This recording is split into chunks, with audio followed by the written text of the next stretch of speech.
Hello ಎಲ್ಲರಿಗೂ ನಮಸ್ಕಾರ. ನನ್ನ ಕಾಲ್ಪನಿಕ ಕಥಾಲೋಕ ಯೂಟ್ಯೂಬ್ ಚಾನಲ್ಗೆ ಸ್ವಾಗತ. ಇನ್ನು ಯಾರೆಲ್ಲ ಸಬ್ಸ್ಕ್ರೈಬ್ ಆಗಿಲ್ವೋ ಬೇಗ ಸಬ್ಸ್ಕ್ರೈಬ್ ಆಗಿ, ಹಾಗೆ ಮುಂದಿನ ಅಪ್ಡೇಟ್ಗಳಿಗಾಗಿ ಬೆಲ್ ಐಕಾನ್ ಅನ್ನು ಒತ್ತುವುದು ಮರೆಯದು. ಇನ್ನು ದಾಪುಗಾಲು ಹಾಕುತ್ತಾ ಪ್ರೈವೇಟ್ ರೂಮ್ ಸೇರಿದ ಸುಭಾಷ್ ಹಾಗೂ ಅಜ್ಜ ರೂಮ್ ಬಾಗಿಲು ತೆರೆದಿದ್ದ ಕಾರಣ ಸೀದಾ ಒಳಗಡೆ ನುಗ್ಗಿದ್ರು. ಅಜ್ಜ ಒಳ ಬಂದು ಮುಖ ಕೆಂಪು ಮಾಡಿಕೊಂಡ್ರೆ ಸುಭಾಷ್ ತನ್ನ ಮಗಳು ಮತ್ತೋರ್ವನ ಜೊತೆಗೆ ಮಲಗಿರುವುದು ಕಂಡು ಕೋಪದಲ್ಲಿ ಶ್ರೇಯಾ ಎಂದು ಜೋರಾಗಿ ಕಿರುಚಿದ. ಆಗ ಎಚ್ಚರವಾದಳು ಶ್ರೇಯಾ. ನಿದ್ರೆಗಣ್ಣನ್ನು ಮೆತ್ತಗೆ ಬಿಟ್ಟಾಗ ಕಣ್ಣಿಗೆ ಮಂಜಾಗಿ ಅವಳ ತಂದೆ ಗುರುಮೂರ್ತಿ ಕಂಡರು. ಅವರನ್ನ ನೋಡಿ ಗಾಬರಿಗೊಂಡು ತನ್ನ ಅವಸ್ಥೆ ನೋಡಿಕೊಂಡಾಗ ತಿಳಿಯಿತು ತಾನು ತ್ರಿಶೂಲ್ ಎದೆ ಮೇಲೆ ಮಲಗಿದ್ದೀನಿ ಎಂದು. ತಕ್ಷಣ ಹೆದರಿ ಅವನಿಂದ ದೂರ ಸರಿದು ಮಂಚದಿಂದ ಕಾಲು ಕೆಳಗಿಳಿಸಬೇಕು. ನಿಂಗೇನು ಬಂದಿರೋದು ದೊಡ್ಡ ರೋಗ, ಮದುವೆ ಆಗಿ ಮತ್ತೊಬ್ಬನ ಜೊತೆಗೆ ಎಂದವರು ಮುಖ ಪಕ್ಕಕ್ಕೆ ತಿರುಗಿಸಿಕೊಂಡಾಗ, ಅಪ್ಪ ನೀವು ಅಂದ್ಕೊಂಡಂತೆ ಅಲ್ಲ, ಅದೇನಾಯ್ತು ಅಂದ್ರೆ ಎಂದು ಶ್ರೇಯಾ ವಿವರಿಸಬೇಕು. ಇಂಥ ನಾಚಿಗೆಟ ಕೆಲಸ ಮಾಡಿ ಅದಕ್ಕೆ ವಿವರಣೆ ಬೇರೆ ಕೊಡೋಕೆ ಬರ್ತೀಯಲ್ಲ, ನಾಚಿಕೆ ಆಗಲ್ವೇನೆ ನಿಂಗೆ ಎಂದು ಉಗಿದವರ ಬಳಿ ಬರುತ್ತಾ, ಅಪ್ಪ ನಾನೇನು ತಪ್ಪು ಮಾಡಿಲ್ಲ, ನೀವು ಏನು ನೋಡಿ ಏನು ಅಂದ್ಕೊಳ್ತಾ ಇದ್ದೀರಾ ನಾನು ಎಂದು ವಿವರಣೆ ನೀಡಲು ನೋಡ್ತಿದ್ದವಳನ್ನ ದುರುಗುಟ್ಟಿ, ಈಗ ಅರ್ಥ ಆಯ್ತು ನೀನು ಊರು ಬಿಟ್ಟು ಯಾಕೆ ಇಲ್ಲಿಗೆ ಬಂದೆ ಅಂತ. ಛೇ, ನಮ್ಮ ಮಾನ ಮರ್ಯಾದೆ ತೆಗೆದುಬಿಟ್ಟಲ್ಲೇ. ಇದಕ್ಕಾಗಿ ಊರು ಬಿಟ್ಟು ಬಂದಿರೋದಲ್ಲದೆ ನಿನ್ನ ರಾಸಲೀಲೆಗೆ ಅಡ್ಡಿ ಆಗುತ್ತೆ ಅಂತ ಮಗುನ ಅಪಾರ್ಟ್ಮೆಂಟ್ನಲ್ಲೇ ಬಿಟ್ಟು ಬೇರೆ ಬಂದಿದ್ಯಾ. ಇವನ ಜೊತೆಗೆ ರಾತ್ರಿ ಕಳೆಯೋದಕ್ಕೆ ಮಗು ಅಡ್ಡ ಬಂತ ನಿನಗೆ ಎಂದು ಗುರುಮೂರ್ತಿ ಕೇಳೋದು ನೋಡ್ತಾ, ಅಪ್ಪ ಮಗಳ ಮೇಲೆ ಸ್ವಲ್ಪನೂ ನಂಬಿಕೆ ಇಲ್ದಂಗೆ ಮಾತಾಡ್ತಾ ಇದ್ದೀರಲ್ಲ, ನಿಮಗೆ ಇದು ನ್ಯಾಯ ಅನಿಸುತ್ತಾ ಎಂದು ಶ್ರೇಯಾ ಸ್ವಲ್ಪ ಬೇಸರದಲ್ಲಿ ಧ್ವನಿ ಎತ್ತಿದಾಗ, ಓ ನೀನು ಯಾವಾಗಲೂ ಇಷ್ಟು ಮಾತಾಡೋಕ್ಕಂತೆ, ಎಲ್ಲ ಸಹವಾಸ ದೋಷ ಎಂದವರ ಮಾತವಳಿಗೆ ಮತ್ತಷ್ಟು ಕೋಪ ತರಿಸ್ತು. ಅಪ್ಪ ಬಾಯಿಗೆ ಬಂದಂತೆ ಮಾತಾಡಬೇಡಿ, ನಿಮ್ಮ ಮಾತು ನಿಮ್ಮ ವಯಸ್ಸಿಗೂ ಸಂಬಂಧವೇ ಆಗಲ್ಲ. ದೊಡ್ಡವರು ಸ್ವಲ್ಪ ಆಲೋಚನೆ ಮಾಡಿ ಮಾತಾಡಬೇಕು ಅನ್ನೋದು ಗೊತ್ತಿಲ್ವಾ ನಿಮಗೆ? ಸ್ವಂತ ಮಗಳ ಬಳಿ ಮಾತಾಡೋ ರೀತಿನ ಇದು. ಹಿರಿಯರು ನೀವು, ನಮ್ಮಿಂದ ಹೇಳಿಸ್ಕೊಳ್ಬಾರ್ದು ಎಂದವಳ ಪ್ರಶ್ನೆ ಕೇಳಿ ಕೋಪದಲ್ಲಿ, ಏನೇ ಅಂದೆ, ಮಾಡಿರೋದು ಕೆಟ್ಟ ಕೆಲಸ ಮತ್ತೆ ನನಗೆ ಬುದ್ಧಿ ಹೇಳ್ತೀಯಾ ಎಂದು ಕೈ ಎತ್ತಬೇಕು. ಅವರ ಕೈ ಹಿಡಿಯುವ ತ್ರಿಶೂಲ್, ಕೈ ಇಳಿಸಿ, ನಿಮಗೆ ಹೇಳ್ತಾ ಇರೋದು ಕೈ ಇಳಿಸಿ ಎಂದು ಅಡ್ಡ ಬಂದು ಗುರುಮೂರ್ತಿ ಮಗಳನ್ನು ದಂಡಿಸುವುದಕ್ಕೆ ಅಡ್ಡಿ ಮಾಡಿದ್ದ.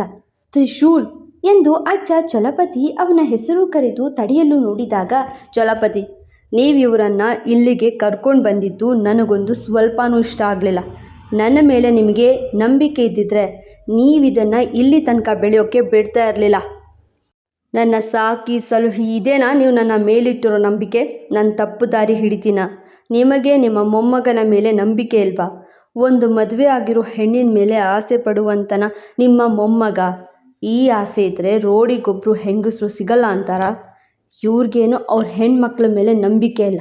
ಇದ್ದಿದ್ರೆ ಬೀದಿಲಿ ಹೋಗೋ ದಾಸನಿಗೆ ಕರೆದು ಬಾಡಿಗೆ ಕೊಡೋದ್ರ ಜೊತೆಗೆ ಮಗಳನ್ನು ಕೊಡ್ತಾ ಇರಲಿಲ್ಲ. ಮಗಳಿಗೆ ಮದುವೆ ಇಷ್ಟನ ಅಂತ ಕೇಳೋ ಸಹಜ ಪ್ರಜ್ಞೆ ಇಲ್ಲದವರಿಂದ ನಂಬಿಕೆಯನ್ನು ನಿರೀಕ್ಷಿಸಬಾರ್ದು. ಮಗಳಿಗಿಂತ ಹಿಂದೂ ಮುಂದು ಯಾರೂ ಇಲ್ಲದ ಅಳಿಯಾನೇ ಬೆಸ್ಟ್ ಅನ್ನೋ ಇಂಥ ಅವಿವೇಕಿಗಳಿಂದ ಪ್ರೀತಿ ಮಮಕಾರ ನಿರೀಕ್ಷಿಸಬಾರ್ದು. ಮಗಳ ಭವಿಷ್ಯದ ಕುರಿತು ಆಲೋಚನೆ ಮಾಡಿದ ಇಂಥ ಕಲ್ಲು ಜೀವಿಗಳಿಂದ ತಾಳ್ಮೆ ಅಂತೂ ನಿರೀಕ್ಷಿಸಲೇಬಾರ್ದು. ಆದರೆ ನೀವಾಗಲ್ಲ ಅಲ್ವಾ ಚಲಪತಿ ಎಂದು ಅಜ್ಜನಿಗೂ ಗುರುಮೂರ್ತಿಗೂ ಇರೋ ವ್ಯತ್ಯಾಸ ವಿವರಿಸುತ್ತಿದ್ದ ತ್ರಿಶೂಲ್. ಚಲಪತಿ, ನೀವು ಮಾಡಿದ್ದು ನಿಮ್ಮ ಮೊಮ್ಮಗ ಚೆನ್ನಾಗಿರಲಿ ಅಂತ. ಯಾಕಂದರೆ ನಿಮಗೆ ನಾನಂದರೆ ಸಿಕ್ಕಾಪಟ್ಟೆ ಪ್ರೀತಿ. ನನ್ನ ಭವಿಷ್ಯ ಹಾಳಾಗದೇ ಇರಲಿ ಅಂತ ನೀವು ತಗೊಂಡ ಪ್ರಿಕಾಕ್ಷನ್.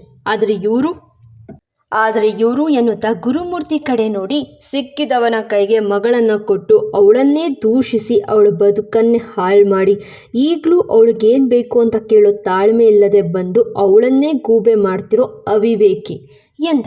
ತಕ್ಷಣ ಶ್ರೇಯಾ, ತ್ರಿಶೂಲ್ ನಾಗೆ ಊಟ ಮಾಡಬೇಡಿ. ಅವ್ರೇನೇ ಮಾಡಿದ್ರು ಆ ಸಂದರ್ಭಕ್ಕೆ ಅದು ಸರಿಯಾಗೇ ಇತ್ತು. ಏನೂ ಮಾಡೋಕ್ಕಾಗಲ್ಲ. ಯಾರೇ ಆದರೂ ಡೈವೋರ್ಸ್ ಆಗದೆ ಇರೋ ಒಂದು ಹೆಣ್ಣು ಮತ್ತೊಬ್ಬ ಗಂಡಿನ ಜೊತೆಗೆ ಈ ರೀತಿ ಕಂಡ್ರೆ ಹೀಗೆ ನಡ್ಕೊಳ್ತಾರೆ. ಹಾಗೆ ಆದಿತ್ಯ ಅಷ್ಟು ನಂಬಿಕೆ ಗಳಿಸಿದ್ದ. ಅದಕ್ಕೆ ಅಪ್ಪ ಅಮ್ಮ ಮೌಲ್ಯ ಎಲ್ಲರೂ ಅವನನ್ನು ಬ್ಲೈಂಡ್ ಆಗಿ ನಂಬಿತ್ತು. ಅವನು ನಂಗೆ ಕೊಡ್ತಿದ್ದ ನೋವು ಹಿಂಸೆ ಇವ್ರ ಕಣ್ಣಿಗೆ ಬೀಳ್ತಾನೆ ಇರಲಿಲ್ಲ ಎಂದು ಶ್ರೇಯಾ ಹೇಳುವಾಗ, ಯಾಕೆ ಬೀಳ್ತಾ ಇರಲಿಲ್ಲ ಅಂತ ಹೇಳು ಶ್ರೇಯಾ. ನೀನು ಯಾಕೆ ಮೌನ ಮುರಿಲಿಲ್ಲ ಅಂತಲೂ ಹೇಳು.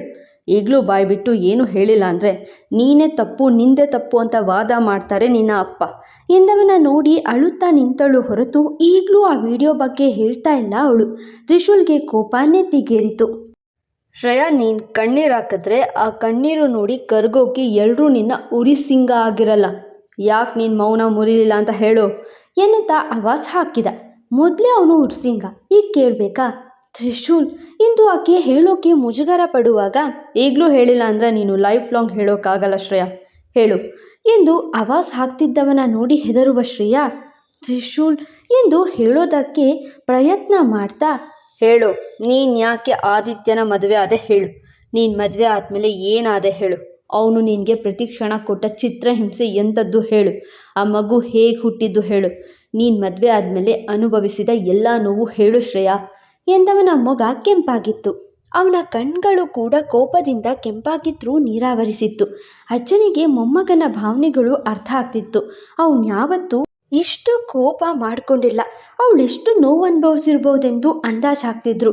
ಇನ್ನು 3 ಅಣಿಕೆಯಲ್ಲಿ ಏನಾದರೂ ಹೇಳಿಲ್ಲ ಅಂದರೆ ಲೈಫ್ನಲ್ಲಿ ಮತ್ತೆ ಈ ತ್ರಿಶೂಲ್ ನಿನ್ನ ಮುಂದೆ ಬರಲ್ಲ ಎಂದವನು 1, 2, 3 ಎಂದೆನಿಸಿ ಇನ್ನೇನು ಅಲ್ಲಿಂದ ಹೊರಗಡೆ ಹೋಗಬೇಕಿತ್ತು. ಅವನು ಮೌಲ್ಯ ಮತ್ತು ಅಮ್ಮ ಸ್ನಾನ ಮಾಡೋ ವಿಡಿಯೋ ಇಟ್ಕೊಂಡು ಬೆದರಿಸಿ ನನ್ನ ಮದುವೆ ಆದ ಅಪ್ಪ ಎನ್ನುತ್ತಾ ಮಾತು ಶುರು ಮಾಡಿದಳು. ತ್ರಿಶೂಲ್ ಅವಳ ಬದುಕಿಗೆ ತುಂಬ ಮುಖ್ಯವಾದ ವ್ಯಕ್ತಿಯಾಗಿದ್ದ ಕಾರಣ ಈ ಬಾರಿ ಅವನನ್ನು ಕಳೆದುಕೊಳ್ಳಲು ತಯಾರಿಲ್ಲ ಅವಳು. ಪ್ರತಿ ಬಾರಿ ಆ ವಿಡಿಯೋನ ಲೀಕ್ ಮಾಡ್ತೀನಿ ಅಂತ ನನ್ನ ಹೆದರಿಸ್ತಿದ್ದ. ಮೌಲ್ಯ ಮತ್ತು ಅಮ್ಮ ಇಬ್ಬರ ಭವಿಷ್ಯ ಇತ್ತು ಅಲ್ಲಿ. ಅದೇನಾದರೂ ಲೀಕ್ ಆದರೆ ಯಾರೂ ಉಳಿತಾ ಇರಲಿಲ್ಲ. ಅದಕ್ಕೆ ಮದುವೆ ಆದೆ. ಆಮೇಲೆ ಅದನ್ನ ಡಿಲೀಟ್ ಮಾಡದೆ ಮಾರಿಸ್ದ. ನನಗೆ ಗೊತ್ತಿಲ್ಲದೆ ಊಟದಲ್ಲಿ ಏನೋ ಬೆರೆಸಿ ನಿದ್ರೆ ಹೋದ್ಮೇಲೆ ನನ್ನ ಬೆಳೆಸ್ಕೋತಾ ಇದ್ದ. ನನಗೆ ಗೊತ್ತಾದಾಗ ನಾನು ಪ್ರೆಗ್ನೆಂಟ್ ಆಗಿದ್ದೆ. ಮಗು ತೆಗೆಸು ಅಂದ. ಅದು ಒಂದು ಜೀವ ಕೊಲ್ಲೋದು ಅಪರಾಧ, ಪಾಪ ಅಂತ ನಾನು ಹಾಗೆ ಮಾಡಲಿಲ್ಲ. ನಿಮಗೆಲ್ಲ ವಿಷಯ ಹೇಳೋಕ್ಕಾಗ್ತಿದ್ದು ನರಳಾಡ್ಬಿಟ್ಟೆ ಎಂದು ವಿಚಾರ ಹೇಳ್ತಾ ಹಾಗೆ ಕುಸಿದಳು.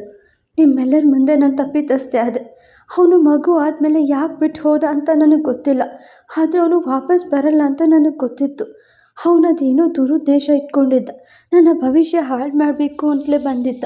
ಆದರೆ ಯಾಕೆ ಅಂತ ಮಾತ್ರ ಗೊತ್ತಾಗಲಿಲ್ಲ ಅಪ್ಪ ಎಂದವಳು ಜೋರಾಗಿ ಅಳೋದು ನೋಡ್ತಾ ಅಜ್ಜನಿಗೂ ಬೇಜಾರಾಯಿತು.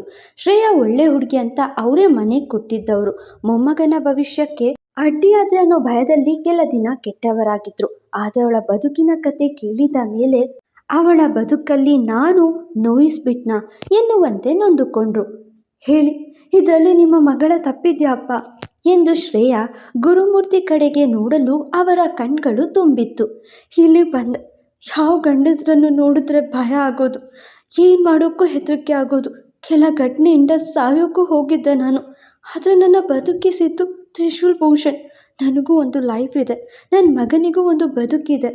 ಆ ಬದುಕು ತುಂಬ ಸುಂದರವಾಗಿ ಕಟ್ಕೋಬಹುದು ಅಂತ ತ್ರಿಶೂಲ್ ಭೂಷಣ್ ನನ್ನ ಕನಸನ್ನು ನನಸು ಮಾಡೋಕ್ಕೆ ದಿನ ತನ್ನ ಬದುಕಿನ ಎಲ್ಲ ಸಮಯ ನನಗೆ ಕೊಡ್ತಾ ಇದ್ದಾರೆ. ಅವರು ಮನಸ್ಸು ಮಾಡಿದರೆ ನನ್ನ ಏನು ಬೇಕಾದರೂ ಮಾಡ್ಕೋಬಹುದಿತ್ತು. ಆದರೆ ಅವರು ನನ್ನಲ್ಲಿ ಅವ್ರಿಗೆ ಸಿಗದೆ ಇರೋ ಪ್ರೀತಿ ಕೇಳಿದ್ದು ಬಿಟ್ಟರೆ ಮತ್ತೇನೂ ಕೇಳಿಲ್ಲ. ಟೈಮ್ ಪಾಸಿಗೆ ಪ್ರೀತಿ ಮಾಡೋರಲ್ಲ ತ್ರಿಶೂಲ್. ನನ್ನ ಲೈಫ್ ಕತೆ ಕೇಳಿ ನನಗೆ ಲೈಫ್ ಕೊಡೋಕ್ಕೆ ಬಂದಿರೋರು. ನಾವು ದಾರಿ ತಪ್ಪಿಲ್ಲ, ದಯವಿಟ್ಟು ಅರ್ಥ ಮಾಡ್ಕೊಳ್ಳಿ, ದಯವಿಟ್ಟು ಈ ಪ್ರೀತಿನ ಒಪ್ಕೊಳ್ಳಿ ಅಪ್ಪ ಎನ್ನುವಾಗಲೇ ನರಹರಿ ಚಿಂಟು ಜೊತೆಗೆ ಅಲ್ಲಿಗೆ ಬಂದಿದ್ದ. ಅಜ್ಜ ಹೇಳಿ ಕಳುಹಿಸಿ ಕಾರಣ ಕರ್ಕೊಂಡು ಬಂದಿದ್ದ. ಅವನು ಅಮ್ಮ ಮಾತಾಡೋದು ಅರ್ಧವಷ್ಟೇ ಕೇಳಿದ್ರು ಅಮ್ಮನ ಅಳು ನೋಡಿ ಓಡೋಡಿ ಬಂದು ಮೊಮ್ಮ ಎಂದು ಬಿಗಿದಪ್ಪಿದ. ಮಗನನ್ನು ಅಪ್ಪಿದವಳು, ಅಪ್ಪ ನಾನೇನು ಹೇಳಲ್ಲ, ಶಿವನನ್ನು ನೀವೇ ಪ್ರಶ್ನೆ ಮಾಡಿ, ಶಿವನೇ ಉತ್ತರ ಕೊಡ್ತಾನೆ ಎಂದು ಶ್ರೇಯಾ ಮಗು ಬಳಿ ಕೇಳಿ ಎಂದು ಹೇಳುವಾಗಲೇ, ತಾತ ಪಾರ್ಟ್ನರ್ ತುಂಬ ಒಳ್ಳೆಯವರು, ನನಗೆ ತುಂಬ ಇಷ್ಟ. ಮೊಮ್ಮ ಪಾರ್ಟ್ನರ್ ಜೊತೆಗಿದ್ದರೆ ಹ್ಯಾಪಿಯಾಗಿರ್ತಾರೆ. ಅವರನ್ನು ಪಾರ್ಟ್ನರ್ ಜೊತೆಗೆ ಇರು ಅಂತ ನಾನೇ ಹೇಳಿದ್ದು. ಮೊಮ್ಮ ಮುಖದಲ್ಲಿ ಅಳು ನೋಡೋಕ್ಕೆ ನನಗೆ ಇಷ್ಟ ಆಗಲ್ಲ ತಾತ.